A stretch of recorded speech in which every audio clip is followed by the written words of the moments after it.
What determines your destiny, your future? Is it determined by you and you alone? Or is it predestined by a loving God? Or perhaps, as George Carlin proposed, a deity that resembles Joe Pesci with a baseball bat, a deity who gets things done.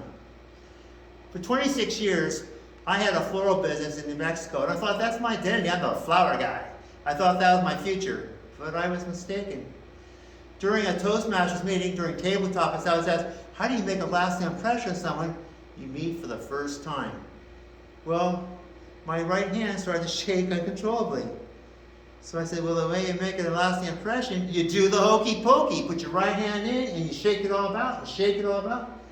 Well, in reality, I couldn't stop the shaking. I became very self-conscious of that, and I just stopped coming to meetings.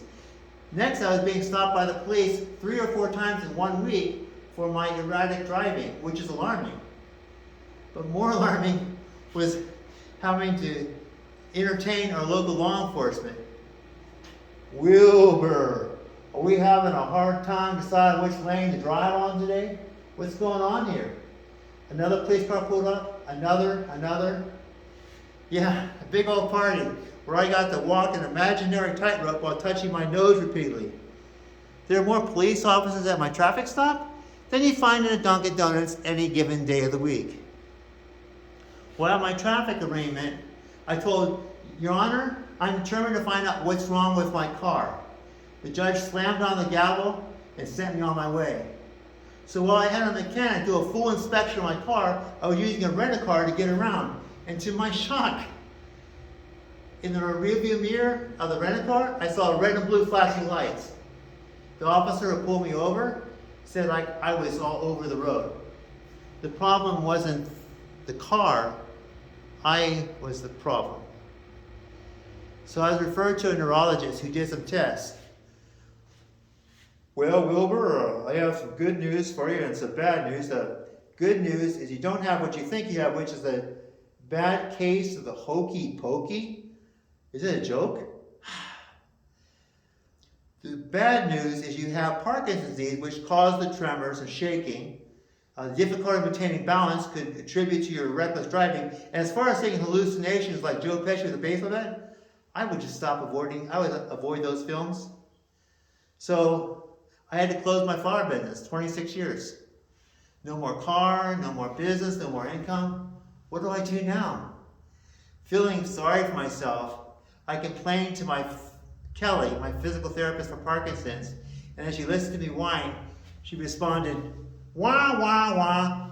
Your life isn't over, Parky. You gotta fight it. People who have Parkinson's are often referred as Parkies. She told me to exaggerate your movements, Parky. You gotta stomp your feet, fling your arms in the air like you don't care. Talk to your body like, I am in control. You're not the boss of me. I own you. I think she attended a lot of seminars with Tony Robbins. But I did what she told me. And amazingly, one day when having lots of difficulty, I just start punching my hands in the air, screaming, I own you. I'm in control. You have no control over me. I just wish that the manager at the Whole Foods could share my enthusiasm, but he had me escorted out of his store. The next time I saw Kelly, I told her about my victories. She said, well, good for you, Parky, good for you. Now, if you feel up to it, you can help him. She motioned to this elderly man who stood like a statue staring at the wall. So I shared my victories, what I was able to accomplish, how I was able to take control. And the patient turned to me and he gave me the claw because he has arthritis. Wasn't what I was expecting.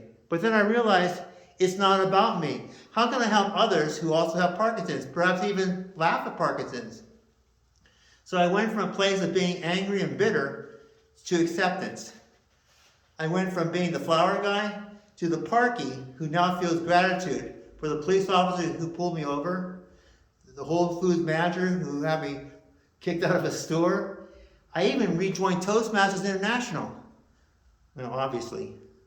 So while we wait for Michael J. Fox to go back to the future and bring us back to cure, I'm launching a new YouTube channel, The Lighter Side of Parkinson's, where I share the benefits of Parkinson's, like never having to buy an electric toothbrush, making holiday sauce in half the time. And as far as Seeing people who aren't there? Well, now my imaginary friends finally have somebody to talk to. Of course, they keep me up late at night with their endless chatter, which explains the insomnia. So I asked my neurologist, what are the type of symptoms that I expect in the future? He said, Wilbur, I would expect facial masking. Facial masking is when the patient feels a disconnect between what they see, what they feel, and what they say, as opposed to how their face really appears before others. So what you're saying, doctor, is that my wife shares those long, emotional, monotonous stories. My face won't show that I'm bored out of my mind. Sweet. I can hardly wait. Are you folks jealous? So what's my future, my destiny? I believe to do what I can do. And for those things I have no control, to fill that void with laughter. Because I believe when you can laugh at your problems, they no longer have control over you. So what's my question for you is, what's your destiny? What's your future? What are you laughing at? So in reality, Parkinson's is a disease that has no cure, but I do have control over my mind. So now when I find myself in a dangerous area, I no longer feel vulnerable. Because I can declare, I own you. I am in control. I have a loaded gun. I have Parkinson's and I'm off my medication. Would-be attackers run from me so fast they leave skid marks.